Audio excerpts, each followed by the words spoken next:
তো হ্যালো বন্ধুরা, তো আবার একটা নতুন ভিডিও নিয়ে চলে আসলাম তোমাদের সামনে। তো এই ভিডিওতে আলোচনা করতে চলেছি ইস্ট বেঙ্গল ক্লাবকে নিয়ে। তো একজন প্লেয়ার কিন্তু হাতছাড়া হতে পারে ইস্ট বেঙ্গলের। তো ইস্ট বেঙ্গলের একজন প্লেয়ারকে দলে নিতে চাইছে আইএসএলের দুই ক্লাব। তো কোন দুই ক্লাব দলে নিতে চাইছে, তো কোন প্লেয়ারকে দলে নিতে চাইছে ইস্ট বেঙ্গলের, তো তোমাদেরকে এই ভিডিওতে বলবো। তো ভিডিওটা কিন্তু গুরুত্বপূর্ণ হতে চলেছে, তো পুরো ভিডিও দেখার জন্য কিন্তু অনুরোধ রইল তোমাদের কাছে। আর ভিডিও ভালো লাগলে অবশ্যই একটা লাইক করে চ্যানেলটাকে সাবস্ক্রাইব করে দিও ইস্ট বেঙ্গলের সমস্ত রকম আপডেট পাওয়ার জন্য। তো আজকে কিন্তু 6 জানুয়ারি, তো ইস্ট বেঙ্গলের কিন্তু ম্যাচ রয়েছে, তো তোমরা সকলেই জানো। তো মুম্বাই সিটি এফসির সঙ্গে কিন্তু ম্যাচ রয়েছে। তো ইস্ট বেঙ্গলের জন্য কিন্তু এই ম্যাচটা কিন্তু গুরুত্বপূর্ণ ম্যাচ।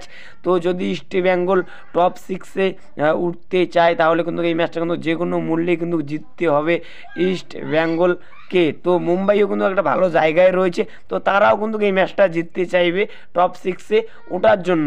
তো তারাও কিন্তু ভালো খেলছে এই মরশুমে মুম্বাই সিটি এফসি। তো ইস্ট বেঙ্গলও চাইবে টপ 6-এ ওঠার জন্য।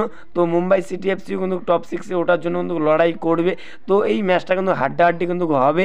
তো east Bengal versus Mumbai city FC. তো খেলাটা শুরু হবে সন্ধ্যা 7:30টার সময়। তো তোমরা অবশ্যই কমেন্ট করে জানাও তো আজকের ম্যাচে কোন টিম জিতবে, ইস্ট বেঙ্গল নাকি মুম্বাই সিটি এফসি।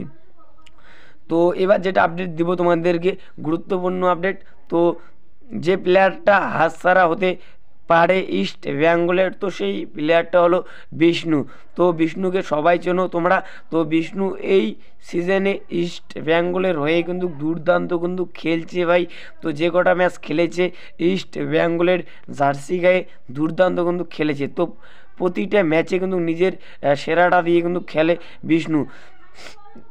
যথেষ্ট ভালো মানের কিন্তু প্লেয়ার। তো প্লেয়ারটার পায়ে কিন্তু খেলা রয়েছে, তো তোমরা সকলেই জানো। তো এই প্লেয়ারের সঙ্গে কিন্তু ইস্ট বেঙ্গলের কিন্তু 2026 সাল পর্যন্ত কিন্তু চুক্তি রয়েছে, তো তোমরা সকলেই জানো। তো এই প্লেয়ারকে কিন্তু দলে নিতে চাইছে আইএসএলের দুই ক্লাব। তো ইস্ট বেঙ্গলকে কিন্তু ট্রান্সফার ফ্রি দিয়ে কিন্তু দলে নিতে চাইছে তো আইএসএলের দুটো ক্লাব। তো প্রথমে যে ক্লাবটার কথা বলবো তোমাদেরকে, তো সেই ক্লাবটা হলো চেন্নাই এফসি। তো চেন্নাই এফসি এই বিষ্ণুকে যে কোনো মূল্যে কিন্তু দলে নিতে চাইছে, তো এরকমই কিন্তু আপডেট পাওয়া যাচ্ছে এই মুহূর্তে। তো চেন্নাই এফসি এই বিষ্ণুকে নেওয়ার জন্য কিন্তু ইস্ট বেঙ্গলকে কিন্তু ট্রান্সফার ফ্রি দিতে কিন্তু চাইছে। তো তাকে ট্রান্সফার ফ্রি দিয়ে চেন্নাই এফসির ম্যানেজমেন্ট এই প্লেয়ারকে কিন্তু দলে নিতে চাইছে। 2 নম্বরে যে ক্লাবটার কথা বলবো তোমাদেরকে, তো সেই ক্লাবটা হলো জামশেদপুর এফসি। তো জামশেদপুর এফসিও কিন্তু এই প্লেয়ারকে দলে নিতে চাইছে।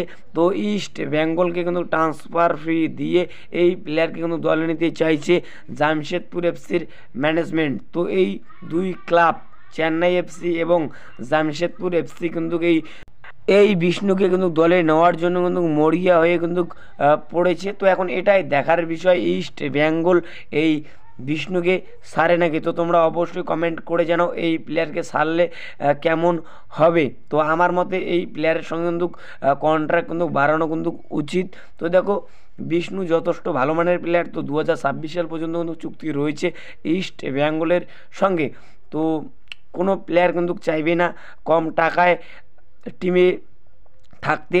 তো তার কিন্তু স্যালারিটা কিন্তু বাড়ানো কিন্তু উচিত এবার ইস্ট বেঙ্গলের ম্যানেজমেন্টের। তো যদি স্যালারি না বাড়ায় তাহলে কিন্তু বিষ্ণু কিন্তু দল ছাড়বে। তো তোমরা ধরে নাও।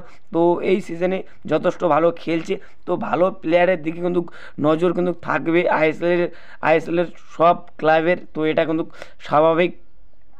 তো এই দুই ক্লাব জামশেদপুর এফসি এবং এই চেন্নাই এফসি কিন্তু টার্গেট করেছে। তো যদি স্যালারি না বাড়ায় তাহলে কিন্তু ইস্ট বেঙ্গল কিন্তু ছাড়তে পারে এই বিষ্ণু। তো আমার মতে কিন্তু এই বিষ্ণুর সঙ্গে কিন্তু স্যালারিটা কিন্তু বাড়ানো কিন্তু উচিত ইস্ট বেঙ্গলের ম্যানেজমেন্টের। তো যদি না বাড়ায় তাহলে কিন্তু দল ছাড়বে। তো তোমরা ধরেই নাও। তো যথেষ্ট ভালো খেলছে, যথেষ্ট ভালো মানের প্লেয়ার। তখন এটাই দেখার বিষয় ইস্ট বেঙ্গলের ম্যানেজমেন্ট এই প্লেয়ারের সঙ্গে স্যালারি বাড়ায় নাকি। তো তোমরা অবশ্যই কমেন্ট করে জানো এই প্লেয়ারের সঙ্গে স্যালারি বাড়ালে কীরকম হবে। তো এই ভিডিওতে তোমাদেরকে এতটুকুই বলার ছিল। তো দেখা হচ্ছে পরবর্তী ভিডিওতে।